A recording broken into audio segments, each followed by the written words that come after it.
सभी को नमस्कार, सभी को राधे राधे। आज हम कार्तिक मास की महात्म कथा को जानेंगे। उसका क्या महात्म है तो जानते हैं अध्याय 1 को।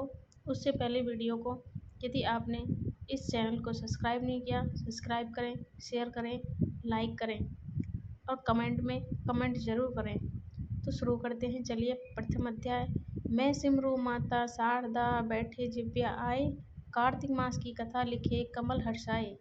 नैमिषारण्य तीर्थ में सूत जी 88,000 सनकादिक ऋषियों ने कहा कि मैं आपको कार्तिक मास की कथा विस्तार पूर्वक सुनाता हूँ, जिसका श्रवण करने से मनुष्य के सभी पाप नष्ट हो जाते हैं और अंत समय में वैकुंठ धाम की प्राप्ति होती है। सूत जी ने कहा, श्री कृष्ण जी से अनुमति लेकर देवर्षि नारद जी के चले जाने के पश्चात सत्यभामा प्रसन्न होकर भगवान कृष्ण से बोली, हे प्रभु, मैं धन्य हुई, मेरा जन्म सफल हुआ।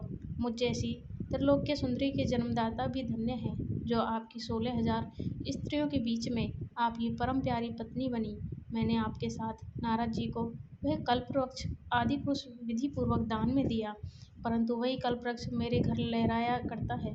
यह बात मृत्युलोक में किसी स्त्री को ज्ञात नहीं है। हे त्रिलोकीनाथ, मैं आपसे कुछ पूछने की इच्छुक हूँ।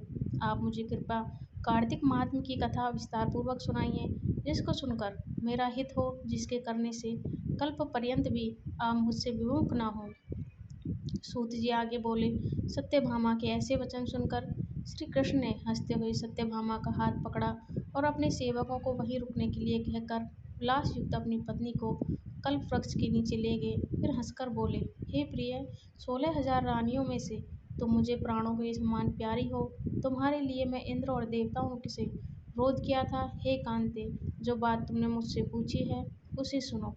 एक दिन मैंने श्री कृष्ण तुम्हारी सत्यभामा इच्छा पूर्ति के लिए गरुड़ पर सवार होकर इंद्रलोक जाकर कल्पवृक्ष मांगा। इंद्र द्वारा मना किए जाने पर इंद्र व गरुड़ में घोर संग्राम हुआ और गोलोक में गरुड़ जी की गौ से युद्ध किया। गरुड़ की चोंच की चोट से उनके कान पूंछ कटकर गिरने लगे, जिससे 3 वस्तुएं उत्पन्न हुई। कान से तंबाकू, पूंछ से गोभी और रक्त से मेहंदी बनी। इन तीनों का प्रयोग करने वाले को मोक्ष नहीं मिलता। तब गौ ने क्रोधित होकर गरुड़ पर वार किया, जिससे उनके 3 पंख टूटकर गिर गए। इनके पहले पंख से नीलकंठ, दूसरे से मोर और तीसरे से चकवा चकवी उत्पन्न हुए। हे प्रिय, इन तीनों का दर्शन कर्म मात्र से ही सुफल का प्राप्त हो जाता है।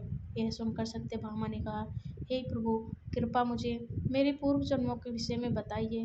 मैंने पूर्व जन्म में कौन कौन से दान, व्रत व जप नहीं किए? मेरा स्वभाव कैसा था? मेरा जन्मदाता कौन था? मुझे मृत्युलोक में जन्म क्यों लेना पड़ा? मैंने ऐसा कौन सा पुण्य कर्म किया था जिससे मैं आपकी अर्धांगिनी हुई? श्री कृष्ण ने कहा कि हे प्रिय, अब मैं तुम्हारे द्वारा पूर्व जन्म के किए हुए पुण्य कर्मों को विस्तार पूर्वक कहता हूँ, उसे सुनो। पूर्व जन्म में सतयुग के अंत में मायापुरी के अति गोत्र में वेद वेदांत का ज्ञाता देव शर्मा नामक ब्राह्मण निवास करता था। वह प्रतिदिन अतिथियों की सेवा, हवन और सूर्य भगवान का पूजन किया करता था।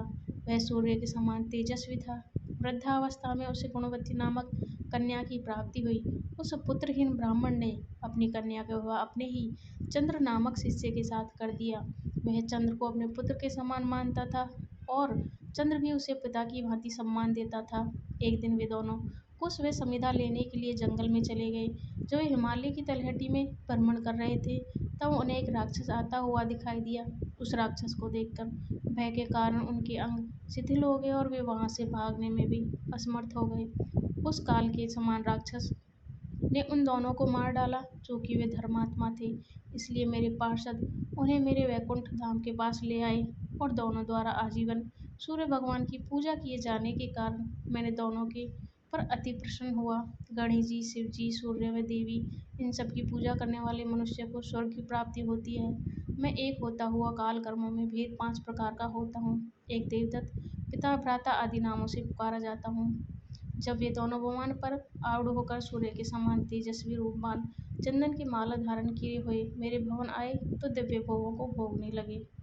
इस प्रकार प्रथम अध्याय समाप्त होता है। दूसरा अध्याय भी आपको मेरी वीडियो के द्वारा प्राप्त होगा, इसलिए चैनल को सब्सक्राइब करें, लाइक करें, कमेंट करें। धन्यवाद।